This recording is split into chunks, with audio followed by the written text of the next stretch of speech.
मैं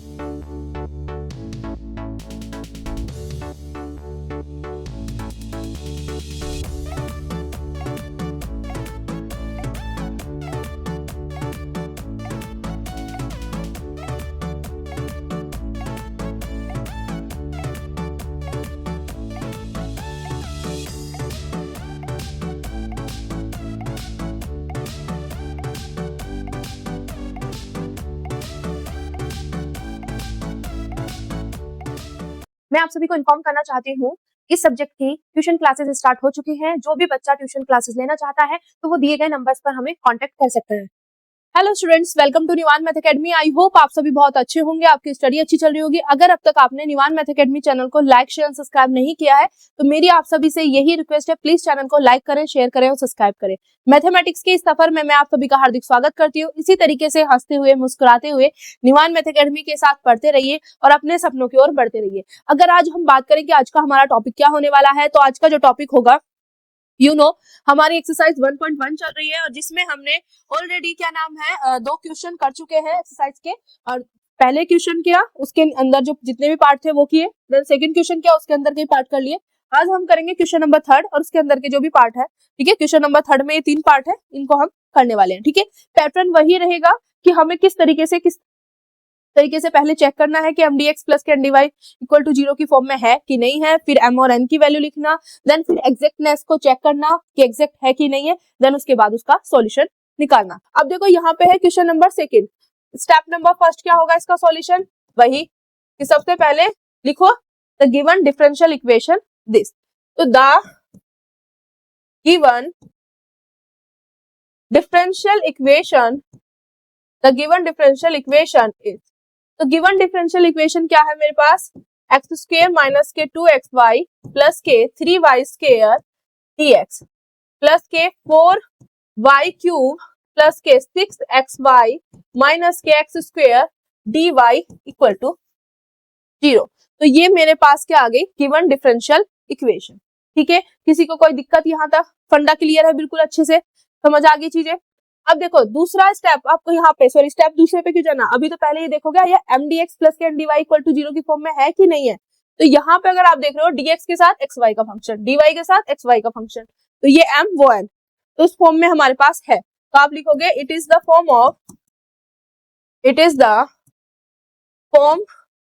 of mdx plus के ndy equal to 0, ये उस फॉर्म में हमारे पास है। तो स्टेप नंबर 2 क्या होगा मेरे पास? m की वैल्यू लिखो। m क्या है मेरे पास? dx के साथ वाला, तो एक्स स्क्वायर माइनस के 2xy प्लस के 3y स्क्वायर, n क्या होगा? dy के साथ वाला 4y क्यूब प्लस के 6xy minus k x square, ये मैंने लिख दिया यहाँ पे। अगला स्टेप क्या होगा कि चेक करो कि एग्जैक्टनेस। तो मैं यहाँ पे स्टेप नंबर 3 लिख रही हूँ। स्टेप 3 टू चेक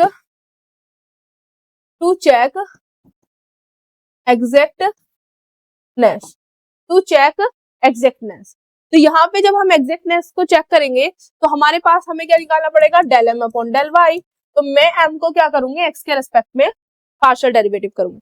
तो यहाँ पे देखो y के रेस्पेक्ट में करें तो x को एज ए कांस्टेंट, तो x स्क्वायर भी कांस्टेंट, तो इसका क्या हो जाएगा मेरे पास? 0 माइनस, यहाँ पे देखो x as a constant, y भी कांस्टेंट, सॉरी y नहीं 2 कांस्टेंट, क्योंकि y के रेस्पेक्ट में तो कर रहे हैं ना, 2 भी कांस्टेंट और x भी कांस्टेंट। ठीक है, तो 2x बाहर, तो 2x बाहर।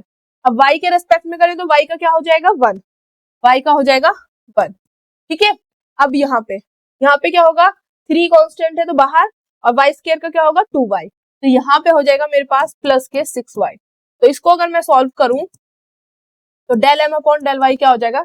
माइनस के 2x प्लस के 6y।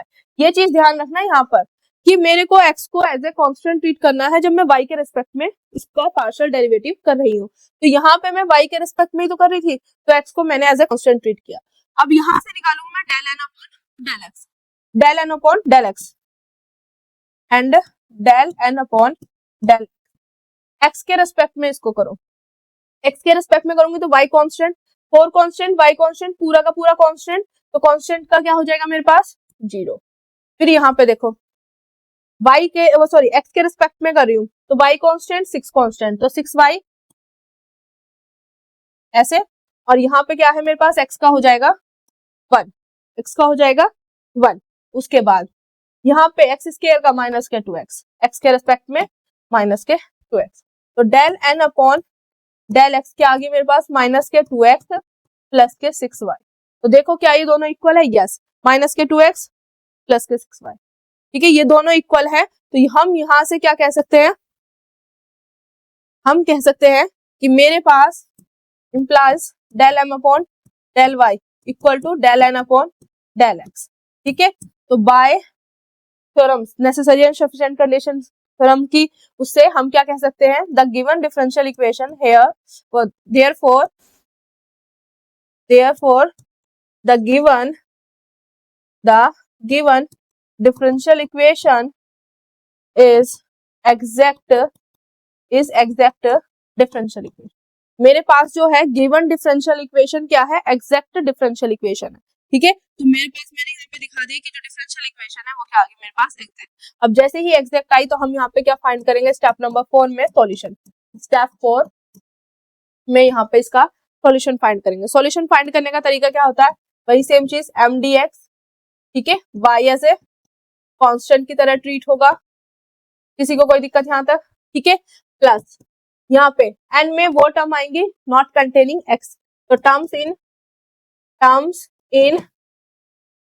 Not containing x, n में वो term not containing x, dy equal to, sorry 0 नहीं c, dy equal to c, ठीक है। यहाँ तक फंडा क्लियर हो गया? किसी को कोई डाउट? अच्छे से समझ आ रहा है पोर्शन? अब यहाँ पे देखो m की वैल्यू रखो, m की वैल्यू क्या है मेरे पास? x स्क्वायर माइनस के 2xy, x स्क्वायर माइनस के 2xy, x स्क्वायर माइनस के 2xy प्लस के 3y स्क्वायर प्लस के 3y स्क्वायर, ठीक है। यहाँ पे आ गया मेरे पास dx, और यहाँ पे y एज ए कांस्टेंट की तरह हमें ट्रीट करना है, ओके। अब यहाँ पे n में मेरे को वो टर्म रखनी है जो x से फ्री हो, मतलब x वाली गायब करते चले जाओ, यहाँ x है गायब, यहाँ x है गायब, बचा क्या? 4y क्यूब, बचा क्या? 4y cube, dy equal to मेरे पास c। इतना फंडा समझ आ गया? अब आगे देखो,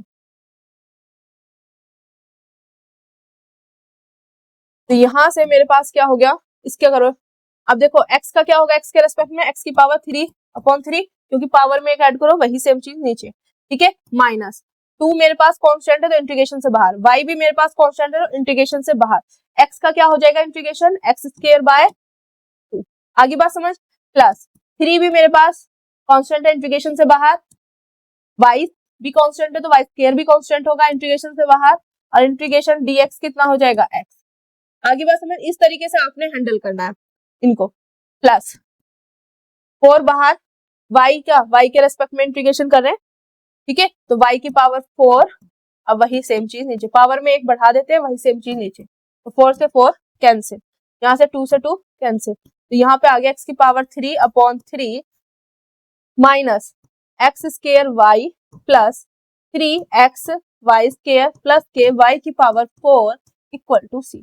ये मेरे पास इसका आ गया आंसर। आई होप यहाँ तक पूरा का पूरा फंडा आपको अच्छे से समझ आया होगा कि किस तरीके से हमें हैंडल करना। अब तो ये पूरा का पूरा माइंड में सेट हो गया होगा, कभी भी अपनी लाइफ में आप भूल नहीं पाओगे। मैं आप सभी को इन्फॉर्म करना चाहती हूँ, इस सब्जेक्ट की ट्यूशन क्लासेस स्टार्ट हो चुकी हैं। जो भी बच्चा ट्यूशन क्लासेस लेना चाहता है तो वो दिए गए नंबर्स पर हमें कॉन्टेक्ट कर सकता है।